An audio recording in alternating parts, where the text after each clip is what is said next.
Hello friends, good evening to all. आज हम start कर रहे हैं Rajasthan CHO special class paediatric part 4। इसके अंदर कुछ और इम्पोर्टेंट एमसीक्यू को डिस्कस करेंगे जो सीएचओ जैसे एग्ज़ाम के अंदर पूछे जा सकते हैं आपको। इसके अलावा कुछ लोग जो है सिर्फ नॉर्सेट की प्रिपरेशन कर रहे हैं, वो लोग भी राजस्थान सीएचओ का एग्ज़ाम ज़रूर दें। और जो लोग सिर्फ नॉर्सेट की प्रिपरेशन कर रहे हैं उन सब के लिए भी बहुत अच्छी खुशखबरी है। जो लोग सिर्फ जोधपुर एम्स की प्रिपरेशन कर रहे हैं उन लोगों के इससे भी बड़ी खुशखबरी क्या है कि कुछ लोग जो है कल 5 ईयर अपनी जॉब कंप्लीट करने के बाद में प्रमोटेड एसएनओ की पोस्ट पे जो है प्रमोट हो चुके हैं, सीनियर नर्सिंग ऑफिसर बन चुके हैं। इसीलिए जोधपुर एम्स के अंदर अभी क्या है, नर्सिंग ऑफिसर की पोस्ट वैकेंट है। ऑलरेडी इससे पहले जो जोधपुर एम्स का ऑफिशियल साइट पे नोटिस था वहाँ पे 96 पोस्ट जो है वैकेंट बताई जा रही थी, और अभी जो है अराउंड 300 के आसपास पोस्ट जो है ये भी वैकेंट हो चुकी है। और जोधपुर एम्स जो है ट्रॉमा सेंटर को स्टार्ट कर रहा है, तो वहाँ भी स्टाफ की नीड रहेगी। ऑलरेडी हॉस्पिटल के अंदर स्टाफ की नीड है। नॉर्सेट 2020 के अंदर जो है जोधपुर एम्स की पोस्टें नहीं थी, तो इस बार जो है अगर आप सब लोग प्रिपरेशन कर रहे हैं जोधपुर एम्स की तो उन लोगों को अच्छे से अभी से लग जाना है। और जो लोग सिर्फ नॉर्सेट की प्रिपरेशन कर रहे हैं कोई से भी एम्स के लिए, तो उन लोगों के लिए एनक्लेस सीरीज जो है फरवरी से स्टार्ट की जाएगी। इसके अलावा ट्रोमा, आईसीयू और जो है इमरजेंसी और ओटी से रिगार्डिंग जितनी भी हॉस्पिटल के अंदर प्रैक्टिस की जाती है, जितने भी प्रोसीजर किए जाते हैं, उन सब का वीडियो लेक्चर मैं आपके साथ डिस्कस करूँगी।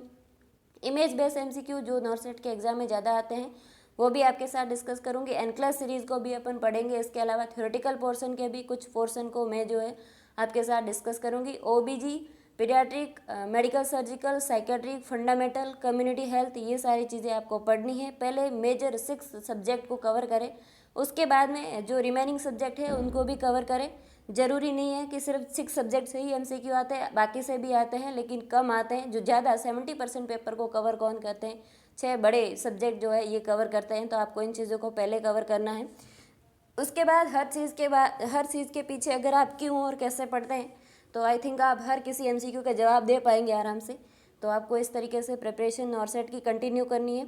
आज का हमारा फर्स्ट एमसीक्यू आपके सामने है।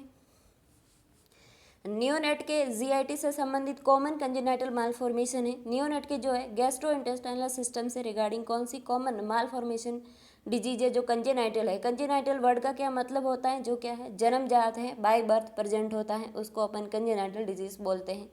तो कंजेनाइटल डिजीज जो है जन्म के समय नहीं बनती है, कब बनती है, जब बच्चे का फॉर्मेशन होता है एम्ब्रियोनिक पीरियड के अंदर बच्चे के अंदर डिफॉल्ट पाया जाता है, या तो उसके अंदर क्रोमोसोम का पैटर्न सही नहीं होता है, या कुछ और टेराटोजेनिक इफेक्ट की वजह से बच्चे के अंदर जो है ऑर्गन डिफॉल्ट पाए जाते हैं, और हर सिस्टम की जो है कंजेनाइटल मालफॉर्मेशन एनोमली पढ़ी जाती है।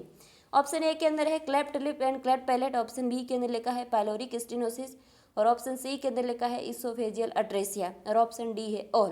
तो आप सब लोगों को क्या है इसका जवाब देना है, क्या आंसर सही क्या है। तो जब भी जीआई सिस्टम के अंदर अपन जो है कंजेनाइटल एनोमली पढ़ते हैं तो बच्चों के अंदर क्लेफ्ट लिप और पैलेट भी कॉमन होते हैं, पाइलोरिक स्टेनोसिस भी कॉमन है, इसोफेजियल अट्रेसिया भी कॉमन होता है। तो ये तीनों क्या है सही है, answer D is the correct answer. ये सारे क्या है कॉमन कंजेनाइटल मालफॉर्मेशन है। इसके अलावा भी जो है हर्सुस्प्रेंग डिजीज अपन पढ़ते हैं, इंटेस्टाइनल ऑब्स्ट्रक्शन भी पढ़ते हैं, तो वो जो है वो डिजीज़ भी होती है लेकिन लेस होती है। ये तीनों डिजीज़ क्या है ज़्यादा कॉमन पाई जाती है बच्चों के अंदर। तो क्लेफ्ट लिप के अंदर क्या होता है, अपनी जो है लिप के अपर पोर्शन की जो मैक्सिलरी प्रोसेस है ये ढंग से क्लोज नहीं हो पाती है, इसके बीच में गैप रह जाता है, उसको अपन क्लेफ्ट लिप बोलते हैं।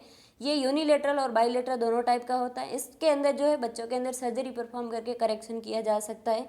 क्लेफ्ट लिप के अंदर क्या है, क्लेफ्ट लिप में जो बच्चे का पैलेट होता है वो ऑब्सेंट रहता है। इसके अलावा ऑप्शन बी के अंदर पाइलोरिक स्टेनोसिस लिखा है। तो पाइलोरिक स्टेनोसिस वाली कंडीशन में क्या होता है, मान लो ये हमारा स्टमक है, और स्टमक के इस अपर वाले पोर्शन को अपन क्या बोलते हैं, कार्डियक स्पिक्टर बोलते हैं। क्यों बोलते हैं, क्योंकि ये हार्ट के लेवल पे होता है, इसीलिए इसको अपन क्या बोलते हैं, कार्डियक स्पिक्टर बोलते हैं। इसके अलावा ये जो पोर्शन रहता है उठा हुआ, इसको अपन क्या बोलते हैं, फंडस वाला पार्ट, जहाँ पे गैसेस डिस्टेंशन रहता है। इसके अलावा जो है ये बॉडी रहती है स्टमक की, जहाँ पे बहुत सारी ग्लैंड्स पेप्सिनोजन और एससीएल का सिक्रेशन करती हैं।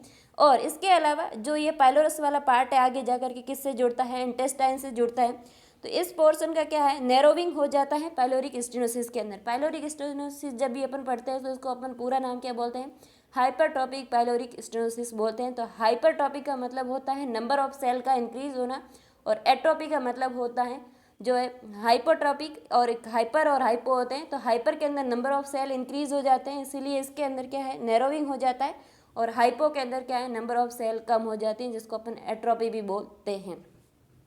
तो इसके अंदर क्या है ये पाइलोस वाली मसल्स बड़ी हो जाती हैं, तो यहाँ पे जो है इस फूड को आगे फॉरवर्ड होने की जगह नहीं मिलती है, नैरोविंग हो जाती है। तो ऐसी कंडीशन के अंदर क्या है फूड यहाँ पे रिटर्न रहता है और इसके बाद में ये फूड फोर्सफुली बाहर आता है। ऐसी कंडीशन को अपन क्या बोलते हैं प्रोजेक्टाइल वॉमिटिंग के नाम से जानते हैं। तो पाइलोरिक स्टेनोसिस का जो क्लासिकल सिम्टम है वो क्या है प्रोजेक्टाइल जो है प्रोजेक्टाइल वॉमिटिंग पढ़ा जाता है। प्रोजेक्टाइल वॉमिटिंग इसको क्या बोला जाता है इसीलिए क्योंकि ये बहुत फोर्सफुली होती है। इसके अलावा प्रोजेक्टाइल वॉमिटिंग और किस कंडीशन के अंदर होती है इंक्रीज आईसीपी वाला जो मरीज रहता है जिसका इंट्राक्रैनियल प्रेशर ज़्यादा बढ़ता है उसके अंदर भी प्रोजेक्टाइल वॉमिटिंग देखी जाती है। इसके अलावा पाइलोरिक स्टेनोसिस के अंदर देखी जाती है। और इस वॉमिटिंग को नॉन बिलियस वॉमिटिंग कहा जाता है। क्या बोला जाता है नॉन बिलियस। तो नॉन बिलियस क्यों बोला जाता है क्योंकि जो अपना बाइल होता है वो बाइल कहाँ पे है इंटेस्टाइन में मिलेगा, और ये फूड कहाँ से वापस आ रहा है स्टमक से वापस आ रहा है, इंटेस्टाइन तक गया ही नहीं है, तो इसलिए इसके अंदर क्या है बाइल प्रेजेंट नहीं होता है, इसलिए इसको क्या बोलते नॉन बिलियस वॉमिटिंग कहा जाता है। इसके अलावा ऑप्शन सी के अंदर जो इसोफेजियल अट्रेसिया लिखा है, अट्रेसिया का मतलब है किसी भी ऑर्गन की कंटिन्यूटी का ब्रेक होना, यानी कि कोई ट्यूब लाइक स्ट्रक्चर है, जैसे मान लो ये अपना इसोफेगस है जो आगे जाकर के स्टमक से जुड़ता है, और यहाँ पे क्या है इसकी कंटिन्यूटी ब्रेक हो गई और स्टमक से जुड़ा ही नहीं, तो इसको अपन बोलेंगे अट्रेसिया। एक वर्ड और होता है जिसको नाम देते हैं फिस्टुला। तो फिस्टुला के अंदर क्या होता है दो ऑर्गन का आपस में अबनॉर्मल कनेक्शन बनता है, उसको अपन क्या बोलते हैं फिस्टुला बोलते हैं। दो ट्यूब लाइक स्ट्रक्चर जो है अबनॉर्मली आपस में जुड़ जाती है तो उसको अपन क्या बोलते हैं फिस्टुला। नेक्स्ट एमसीक्यू अपना नियोनेट के रीनल सिस्टम से संबंधित कॉमन कंजेनाइटल मालफॉर्मेशन कौन से हैं। ऑप्शन ए के अंदर है polycystic kidney disease, option B के अंदर है exstrophy of bladder, option C के अंदर है post urethral valves, option D के अंदर है ऑल। तो इसके भी अंदर क्या है ऑप्शन ए और बी और सी तीनों क्या है सही answer, D is the correct answer.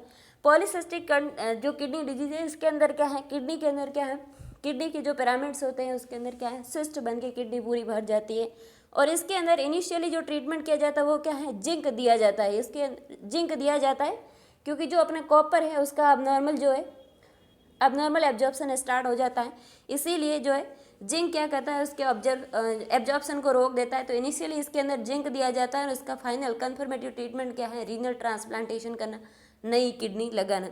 इसके अलावा एक्स्ट्रोपी ऑफ ब्लैडर है, तो ब्लैडर का ही एक्स्ट्रोपी होती है उसके ऊपर स्किन नहीं है, तो ऐसी कंडीशन में इन्फेक्शन होने के चांसेस ज़्यादा रहता है। ऐसा एमसीक्यू एग्जाम के अंदर पूछा गया है। एक्स्ट्रोपी ऑफ ब्लैडर वाले मरीज के अंदर क्या रिस्क रहती है, तो इन्फेक्शन होने की रिस्क ज़्यादा रहती है। इसके अलावा पोस्ट यूरेथ्रल वाल्व भी प्रेजेंट रहता है, ये चीज़ भी इसके अंदर देखी जाती है। नेक्स्ट एमसीक्यू अपना बच्चों में हाई पिच पेनिट्रेटिंग क्राई निम्न में से क्या इंडिकेट करती है। बच्चे जो है हाई पिच क्राई करते हैं तो ये क्या इंडिकेट करता है ये आपको बताना है। ऑप्शन ए नॉर्मल कंडीशन है, option B hunger, option C cerebral irritation, option D है क्रोमोसोमल डिफेक्ट वाले बच्चे हैं। तो जो है आप सबको पता है हाई पिच क्राई बच्चा कब करता है जब क्या है सेरिब्रम के अंदर इरिटेशन होती है बच्चे को तब करता है, तो answer C is the correct answer. तो सेरिब्रल इरिटेशन वाले बच्चों के अंदर क्या है हाई पिच क्राई रहती है। जैसे मान लो मरीज़ क्या है मेनिंजाइटिस का बच्चा है तो उसके अंदर हाई पिच क्राई रहती है। अगर बच्चा हाइड्रोसिफिलस का है तो ऐसी कंडीशन के अंदर भी बच्चे के अंदर हाई पिच क्राई रहती है। आपको ध्यान रखना है ब्रेन से रिगार्डिंग बच्चों के अंदर कोई इरिटेशन हो रही है कोई डिसऑर्डर है तो ऐसी कंडीशन में मरीज़ के अंदर बच्चों के अंदर क्या है हाई पिच क्राई रहती है। नेक्स्ट एमसीक्यू अपना इसके अलावा ये ऑप्शन डी के अंदर जो क्रोमोसोमल डिफेक्ट लिखा है ये भी एमसीक्यू कई बार एग्जाम के अंदर पूछा जाता है कि कैट लाइक जो है ना कैट लाइक जो क्राई होती है ना कैट जो होती है ना बिल्ली, तो कैट लाइक जो क्राई है वो किसके अंदर रहती है जो बच्चे क्या है क्रोमोसोमल डिफेक्ट वाले। मान लो बच्चा जो है डाउन सिंड्रोम क्या है क्रोमोसोमल की एबनॉर्मलिटीज है ना, ट्राइसोमी ऑफ 21 की है, 21 नंबर क्रोमोसोम की ट्राइसोमी होती है तो उस बच्चे को क्या होता है डाउन सिंड्रोम होता है। तो ऐसे बच्चों के अंदर कैसी क्राई रहती है कैट लाइक क्राई रहती है, ये भी आपको ध्यान रखना है। नेक्स्ट एमसीक्यू अपना सामान्यतः इन्फेंट में कंटिन्यू क्राई क्या इंडिकेट करती है। अगर बच्चा लगातार रोते जा रहा है तो ये क्या इंडिकेट करता है ये आपसे पूछा जा रहा है। हंगर, इलनेस, नॉर्मल या सेरिब्रल इरिटेशन हो रही है बच्चे के अंदर। तो जो है अगर बच्चा लगातार रो रहा है तो वो क्या है बच्चा भूखा है, इसीलिए answer A is the correct answer. Hunger को इंडिकेट कर रहा है कि बच्चा लगातार रो रहा है, अगर आप उसको दूध पिलाओगे तो बच्चा क्या है चुप हो जाएगा। इलनेस के अंदर बच्चे की क्राई कैसी रहती है वीक और वाइनिंग, कैसी रहती है वीक और वाइनिंग क्राई बच्चों के अंदर रहती है जब बच्चा क्या है उसको कोई फीवर आ रहा है, किसी तरह की उसको बीमारी है, तो ऐसी कंडीशन में वीक और वाइनिंग क्राई रहती है। और नॉर्मली अगर कंटिन्यू रो रहा है तो वो किसके लिए रो रहा है, भूखा है इसलिए रो रहा है। कैट लाइक क्राई है तो बच्चों के अंदर क्रोमोसोमल एब्नॉर्मलिटी है। और हाई पिच क्राई किसको इंडिकेट करती है, सेरिब्रल इरिटेशन को इंडिकेट करती है। नेक्स्ट एमसीक्यू, क्वासी-ऑर्कर का क्लिनिकल फीचर्स क्या है। क्वासी-ऑर्कर क्या है, प्रोटीन की कमी से होने वाला डिसऑर्डर है और इसका क्लिनिकल फीचर्स क्या है, जनरलाइज्ड इडीमा आता है मरीज के अंदर। ऑप्शन बी के अंदर है sparse, silky and easily pulled out hair होते हैं। ऑप्शन सी के अंदर लिखा है diffuse pigmentation of skin. Option D के अंदर लिखा है ऑल। तो ये जो मैंने ऑल वाले ऑप्शन क्यों सेट किए, ताकि आप क्या है सारे सिम्टम को असेस कर पाओगे, ये सिम्टम इस बीमारी के अंदर होता है। आंसर इसका क्या है, डी। क्वासी-ऑर्कर के अंदर क्या होता है, प्रोटीन की कमी होती है। किसकी कमी होती है, प्रोटीन की। और अपना जो है ऑस्मोटिक प्रेशर को जो मेंटेन करने वाला जो प्रोटीन है जिसका नाम क्या है, एल्ब्यूमिन। क्या नाम है, एल्ब्यूमिन।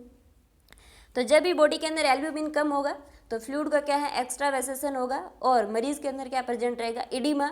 और यही सिम्टम जो है मेरास्मस से अलग करता है क्वासी-ऑर्कर को। मेरा थोड़ा गला खराब है, इसीलिए आप लोग जो है इन चीज़ों की अंडरस्टैंडिंग रखें। क्वासी-ऑर्कर वाले बच्चे के अंदर जो है प्रोटीन की कमी रहती है, इसीलिए बच्चे के अंदर इडीमा प्रेजेंट रहता है। और मेरास्मस डिसऑर्डर किसका है, एनर्जी कैलोरी की कमी की वजह से होने वाला डिसऑर्डर कौन है, मेरास्मस। मेरास्मस के अंदर बच्चा दिखने में कैसे होता है, मरियल होता है। और क्वासी-ऑर्कर वाला बच्चा एडिमेटस होता है। क्यों होता है, क्योंकि एल्ब्यूमिन की कमी से जो है फ्लूइड जो है एक्स्ट्रा वेसल्स में शिफ्ट होता है और बच्चा कैसा दिखता है, अपने को एडिमेटस दिखता है। इसके अलावा उसके स्लीकी कैसे दिखते हैं, स्लीकी हेयर दिखते हैं और इजीली पुल्ड आउट हो जाते हैं।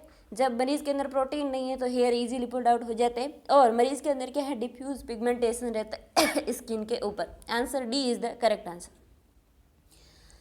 HIV पॉजिटिव बच्चे में निम्न में से कौन सा लक्षण होता है, history of repeated episode of infection. Option B generalised lymph adenopathy. Option C है फेलियर टू थ्राइव। तो फेलियर टू थ्राइव का क्या मतलब है, जितने बच्चे की एज है, जितनी बच्चे की एज है उतना बच्चे का वेट नहीं है, उसको अपन क्या बोलते हैं, failure to thrive. Generalised lymph adenopathy बिल्कुल है, जो अपना HIV वाला वायरस है वो ज़्यादा किसको अफेक्ट करता है, लिम्फेटिक सिस्टम को ही करता है। और लिम्फ के अंदर क्या है, स्वेलिंग आ जाती है, उसको अपन क्या बोलते हैं, लिम्फ एडिनोपैथी। इसके अलावा बच्चा HIV का है तो उस बच्चा कैसा हो जाएगा, इम्यूनो कम्प्रोमाइज हो जाएगा और ऐसे बच्चों के अंदर रिपीटेड इन्फेक्शन होने की चांसेस रहते हैं। तो answer D is the correct answer. Answer क्या है इसका, डी। तो आज सारे आंसर क्या है, डी। नियोनेट में पायोडर्मा का मुख्य कॉजेटिव ऑर्गेनिज्म क्या है, ये आपको बताना है। बच्चों के अंदर जो है एक पायोडर्मा बीमारी होती है, उसका कॉजेटिव ऑर्गेनिज्म क्या है ये आपको बताना है। Staphylococcus aureus. ऑप्शन बी के अंदर कैनिडा एल्बिकेंस। ऑप्शन सी के अंदर साल्मोनेला टाइफी। और ऑप्शन जो डी है इसके अंदर क्या है, ई कोलाई। तो जो ई कोलाई है ये किसका कारण रहता है, UTI का है ना। UTI जो रहता है इसका मोस्ट कॉमन पॉजिटिव ऑर्गेनिज्म कौन रहता है, ई कोलाई। साल्मोनेला टाइफी क्या करता है, टाइफॉइड को कोज करता है। किसको कोज करता है, टाइफॉइड को। कैंडिडा एल्बिकेंस क्या होता है, ज़्यादातर फीमेल के अंदर वेजाइनल इन्फेक्शन करता है, ये क्या है, फंगस है ना। फंगल इन्फेक्शन क्या है, कैंडिडा एल्बिकेंस ज़्यादातर फीमेल के अंदर पाया जाता है, फंगल इन्फेक्शन जिसको कहा जाता है। इसके अलावा कैंडिडा इन्फेक्शन अगर बच्चों के अंदर होता है तो उनके मुंह के अंदर क्या है, ओरल थ्रस बनते हैं। क्या बनते हैं, ओरल थ्रस वाली बीमारी जो रहती है वो किससे कोज होती है, कैंडिडा एल्बिकेंस। और कैंडिडा एल्बिकेंस क्या है, एक तरह का फंगस होता है। Option A is the correct answer. Staphylococcus aureus जो है ये क्या करता है, बच्चों के अंदर पायोडर्मा बीमारी कोज करता है। इसके अलावा स्टेफाइलोकोकस ऑरियस से क्या है, कम्युनिटी एक्वायर्ड निमोनिया होता है। एडल्ट के अंदर क्या है, कम्युनिटी एक्वायर्ड निमोनिया होता है, जिसका पॉजिटिव ऑर्गेनिज्म रहता है स्टेफाइलोकोकस ऑरियस। बच्चों के अंदर अगर पायोडर्मा हो रहा है तो उसका पॉजिटिव ऑर्गेनिज्म भी कौन रहता है, स्टेफाइलोकोकस ऑरियस। नेक्स्ट MCQ अपना, आयरन डेफिशिएंसी एनीमिया निम्न में से किस प्रकार की एनीमिया है। आयरन डेफिशिएंसी जो एनीमिया होता है उसके अंदर जो RBC रहती है उसकी जो है उसका कलर और उसका शेप कैसा रहता है ये आप पूछा जाता है। इसको अपन क्या बोलते हैं, मॉर्फोलॉजिकल क्लासिफिकेशन ऑफ एनीमिया है ना।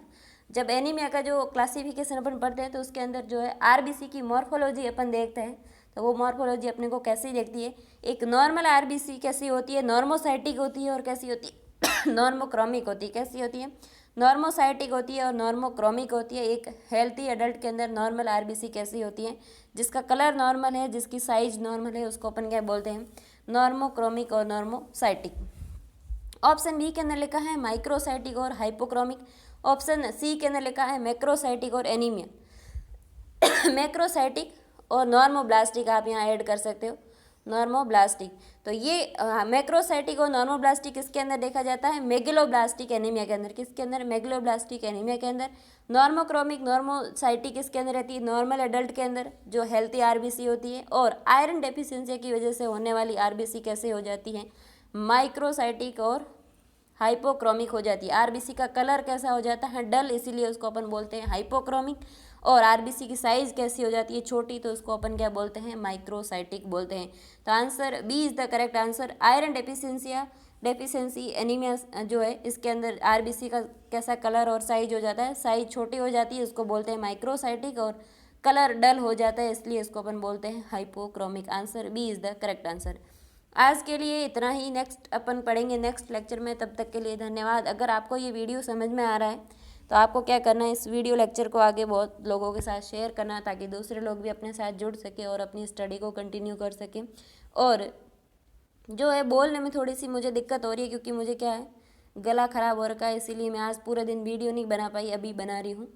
और आप सब लोगों को ये वीडियो दूसरे लोगों तक शेयर करते रहना है। Thank you.